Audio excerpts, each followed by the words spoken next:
વાવથરાદ જિલ્લાના વિસ્તારના ખેડૂતોમાં ફરી એકવાર ખાતરની કાળાબજારી મુદ્દે ભારે નારાજગી ફેલાઈ છે।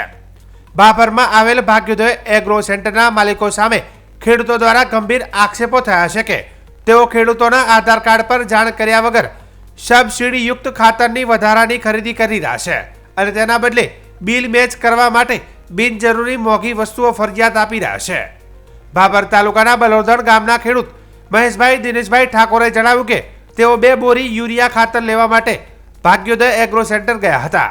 ત્યાંથી તેમણે કહેવામાં આવ્યું કે 2 બોરી ખાતર સાથે 10 કિલોની ગંધરબ પાવડરની બેગ ફરજિયાત લેવી પડશે, નહીં તો ખાતર મળશે નહીં। ખેડૂતના કહ્યા મુજબ માલિકે ઓફલાઈન બિલમાં 2 બોરી ખાતર તથા ગંધરબ પાવડર દાખલ કર્યું હતું, પરંતુ જ્યારે ખેડૂતના મોબાઈલ પર ઓનલાઈન સબસિડી બિલનો મેસેજ આવ્યો ત્યારે તેમાં 45 કિલોની 5 બોરી યુરિયા ખાતરની ખરીદી દર્શાવવામાં આવી હતી।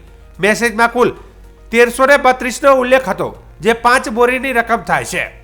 ખેડૂત કહે છે કે તેઓ માત્ર 2 બોરી ખાતર એટલે કે 540 અને એક બેગ ગંધરબ પાવડર 550 કુલ 1090 ચૂકવ્યા હતા, પરંતુ આધાર કાર્ડ પર 5 બોરીની ખરીદી ચડાવાઈ હતી, જે સ્પષ્ટપણે વધારાની ખરીદી બતાવી કાળાબજારી કરવાનો પ્રયાસ છે।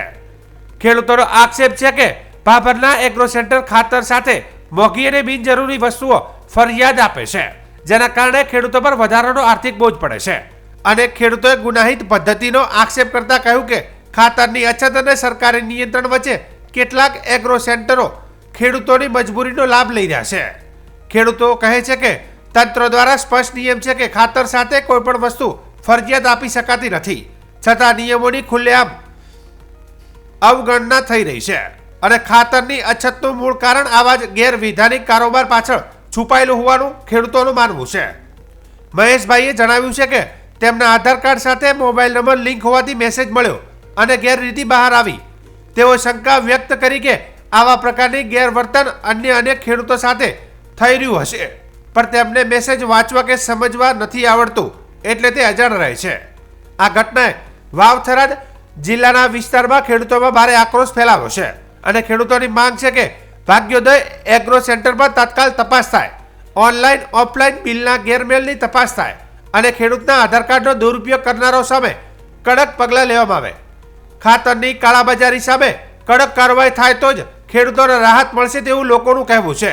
હવે તંત્ર આ મામલે શું પગલાં લે છે અને ખેડૂત હિતમાં કેટલું દ્રઢતાથી કાર્ય કરે છે તે તો હવે આવનારો સમય જ નક્કી કરશે। અમે ખાતર લેવા લગભગ ઓછામાં ઓછાથી 6 થી 7 દિવસથી ધક્કા ખાઈએ છીએ, પણ ખાતર મળતું નથી અને સંઘવાળા એગ્રોમાં બારોબાર ગાડી બ્લેકમાં વેચી મારે છે અને બ્લેકમાં લેવા જઈએ તો 300 થી 400 રૂપિયામાં અમને ખાતર આપે છે, એ અમને પરવડતું નથી। મંડળીમાં કેટલા મળે છે? મંડળીમાં 270 રૂપિયા લે છે। કયા ગામથી આવો છો? કુવાડાથી। મારું નામ ઠાકોર મહેશભાઈ દિનેશજી, ગામ બલોદન। મેં શુક્રવારે ભાગ્યોદયમાંથી ખાતર લેવા ગયો હતો, ત્યારે તેમણે મને 2 થેલી ખાતર આપ્યું આધાર કાર્ડમાંથી અને 10 કિલો ગંધરબ આપ્યું। અને આધાર કાર્ડમાં થોડી વાર થઈ, હું રિક્ષા લેવા ગયો ત્યારે મારો મેસેજ આવ્યો કે તમારા આધાર કાર્ડ ઉપર 5 થેલી યુરિયા લીધેલ છે। જ્યારે મેં તેમને જઈને પૂછ્યું કે સાહેબ કેમ આમ થયું એગ્રોવાળાને, તો તેમણે જણાવ્યું કે અમારી ભૂલ થઈ ગઈ છે, લાવો તમે આધાર કાર્ડ આપો, અમે તમને સુધારી આપીએ।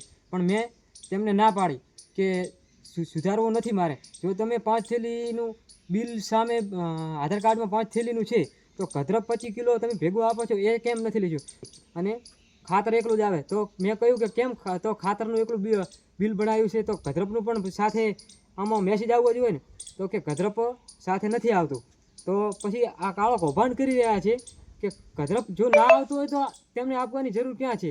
ખેડૂતને એરંડામાં ખાતર નાખવું હોય તો 1 થેલી હારે 5 કિલો ગંધરબ આવે, ગંધરબ ક્યાં નાખે? ખેડૂતો અત્યારે ગંધરબ ખાતર કરતાં ગંધરબનો ભાવ ઘણો છે। ખાતર 2 થેલી લેવા જઈએ તો 540 રૂપિયા થાય છે અને જ્યારે ગંધરબ 550નો 10 કિલો આવે છે।